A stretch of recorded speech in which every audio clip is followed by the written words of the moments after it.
Welcome to a video from thedigital-lifestyle.com, and in this video I'm going to be looking at this ASUS Zen Flip.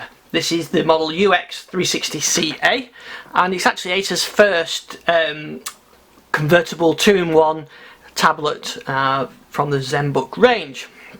So I'm going to have a look at some of the specs, some of the design, and my experiences playing with it this week. So first let's have a look at the design.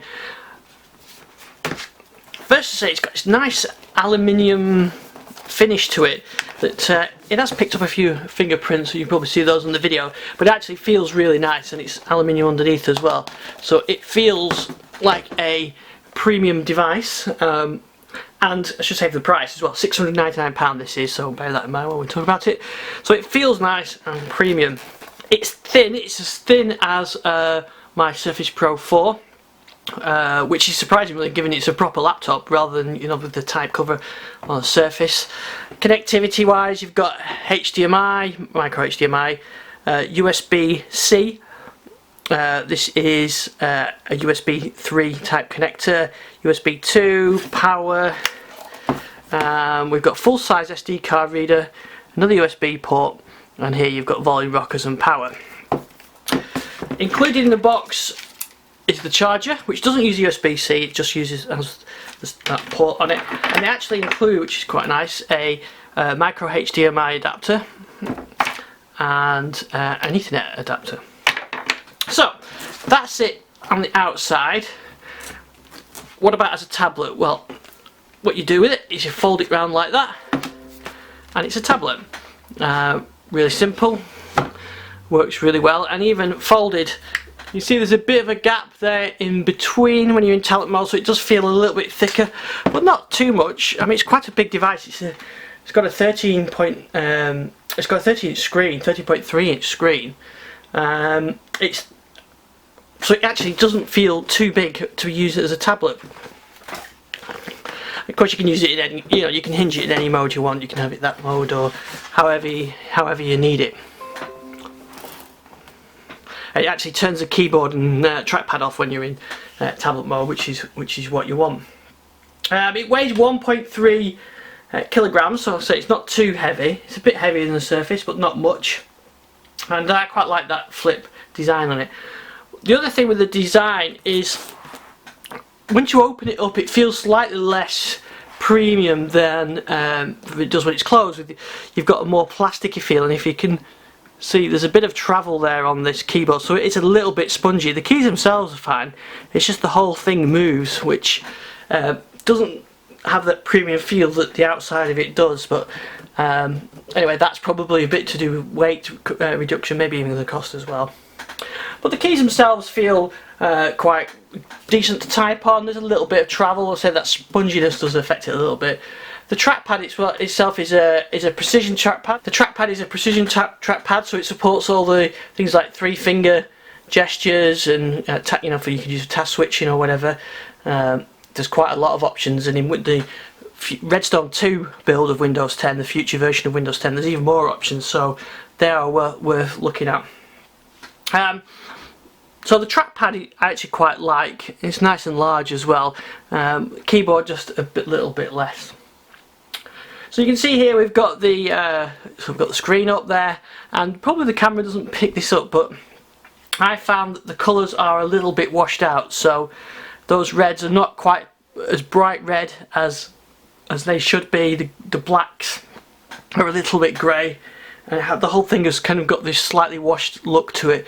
I think it's to do with the way that the touchscreen is designed, but it does mean that you get this slightly flat looking screen. It's quite reflective, and you can probably see my lights reflect on it there, but most modern laptops tend to be like that, especially if you want something that's sort of got bright colours. I've seen a couple which don't have glossy screens at all, but they're very dull, so it's kind of a trade-off. But anyway, so the screen is nice, but not brilliant. It's running at 1920 by 1080, so 1080p, but not much else from that. It's not a HD, you know, really like a 4K screen or anything like that, but it's a reasonable screen, and for that sort of price band, I think that's pretty good.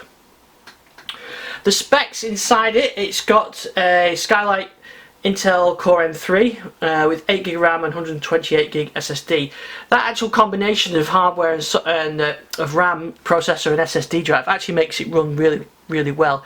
So Windows is actually really snappy on it. You'll see navigating around Windows is pretty good actually, because it is quite quick because of that SSD drive, I think, mainly, and 8GB of RAM. So you can have multiple tabs open at the same time in Microsoft Edge, and you won't have to worry about it paging. And even when it does page, when you're using that memory up, the fast SSD drive makes it quite fast anyway. So spec wise, I think it's quite good. I mean, it's not a gaming machine or anything like that, but it'd be okay for a bit of photo editing, certainly email, Excel, browsing. Even Minecraft from Windows Store will work perfectly fine. In fact, we'll give that a test before I finish the video. So here it is running Minecraft, and as you can see, it looks very snappy on there, and yeah, it's nice and fast. So I think this will be able to handle sort of casual games, no problem at all. I mean, it's not a gaming laptop, but it's certainly got the M3 processor with 8GB of RAM. Should mean that it's not too slow. So Minecraft certainly works on it very well. Now let's have a listen to the volume levels. So we've got a bit of music playing on there now.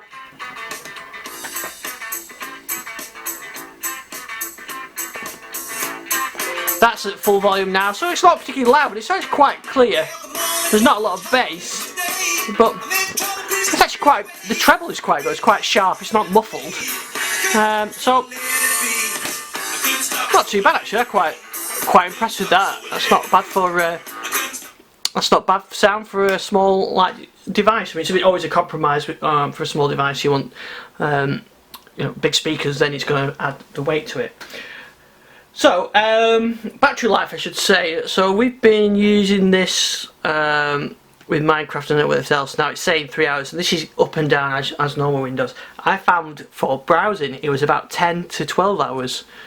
So we'll see how that changes. That's because we've been playing Minecraft and loading up music app. But I think the battery life is pretty good on it. I said there's USB-C on it, which is USB 3.1, not Thunderbolt 3, which is a shame, but not surprising. So you've got plenty of connectivity options with it. It supports 802.11 AC Wi-Fi and Bluetooth 4.1. So what's my verdict on it after playing with it for the last couple of days? Well, it's certainly a strong competitor in the convertible market, the 2-in-1. I like the aluminium feel to it, the nice premium feel to it. It's thin, which I do like. I'm not so keen on the keyboard. Like I said, it was a bit washed out. I'm not so keen on the screen, which I found was a bit washed out, but it's certainly usable.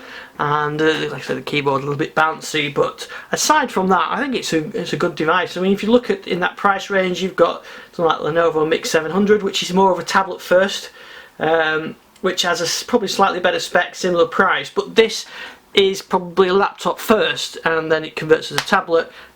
Whereas something like the Mix or the Surface is more of a tablet first and then as a laptop. So it really does depend on what you want to use it for, whether it's the device for you. It does come with some pre-installed software. McAfee is one of them, which I would get rid of straight away. There's some other software on here. I mean, it's not so bad for the apps like Netflix and Music Maker. You can easily get rid of those, and some of them are quite useful. But you know, that's the way it is with laptops. They tend to come with a lot of software pre-installed. I'd just get rid of the McAfee first and use Windows Defender or your own selection. So that's the thing. The verdict is, if you want a laptop first that's got the option of being convertible with a nice 13.8 screen, then it's certainly worth looking at when in that market. Thanks for watching this video. You can read my review, which I've got a bit more details with it on thedigital-lifestyle.com, and you go on our YouTube channel and you'll see reviews of all sorts of different tablets and laptops. Thanks for watching this one.